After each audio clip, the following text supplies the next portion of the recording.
Okay, just days after the death of California Senator Dianne Feinstein, Governor Gavin Newsom has already tapped her replacement, who may not even be a current California resident or a registered voter.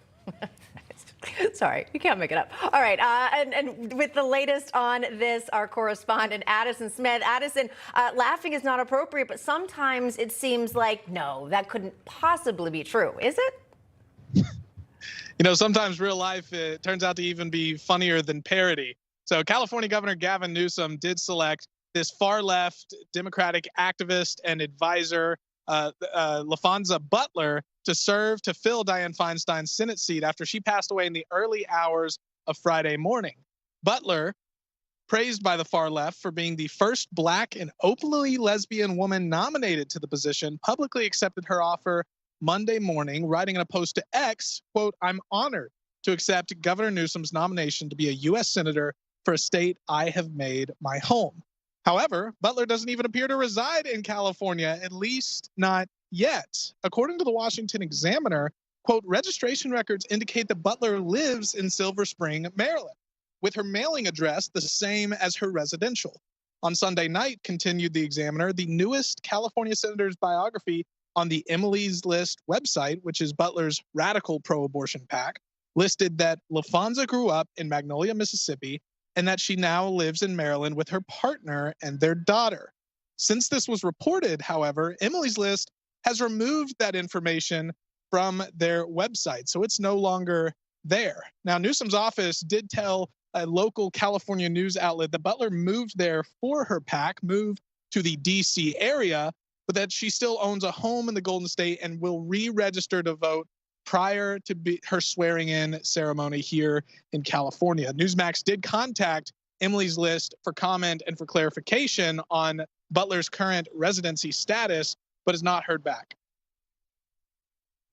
All right, Addison, thank you so much. And joining us with reaction is attorney, former Naval Intelligence Officer and overseer at the Hoover Institution, John Jordan. John, always great to have you with us here. It's interesting that you can apparently pick whoever you want to be a senator, if you're Gavin Newsom anyway. I just wonder what the California constituents think about a senator who doesn't seem to have that much of a connection to the state. I know that you're based in California. Yeah, I live in California. California, they won't think too much of it because California is a one-party state. And that's the way to look at this, Katrina, is what Gavin Newsom is trying to do.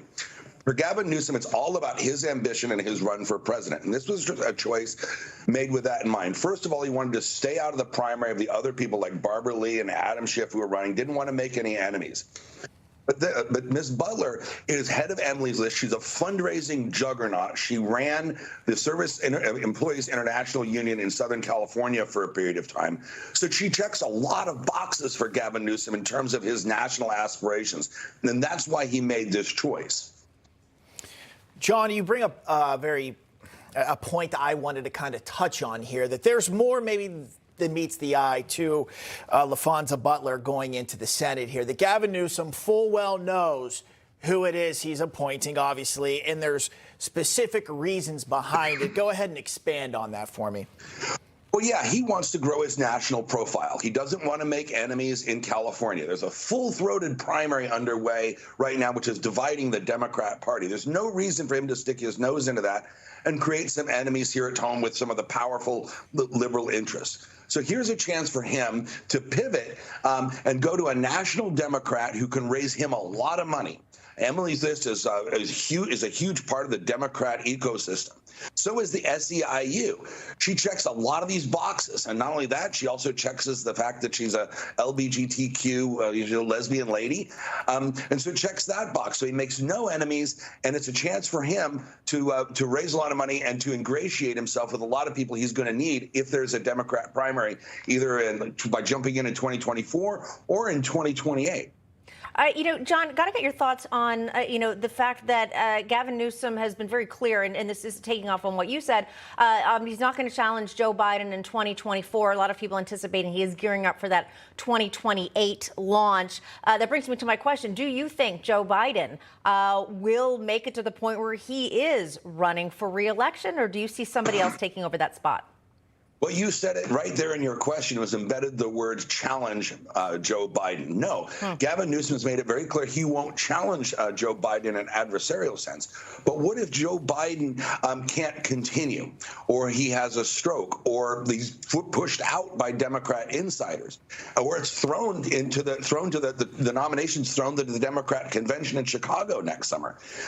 Gavin Newsom wants to position himself for any eventuality, but no, he won't challenge him. But there's other paths to the Democrat nomination for Gavin Newsom in 2024 if Joe Biden is unable or pushed out, and he's positioning himself for that eventuality. Gavin Newsom certainly always kind of scheming there and putting the people in place that he wants to, and that is clear with this choice here. John Jordan, thank you so much for joining us.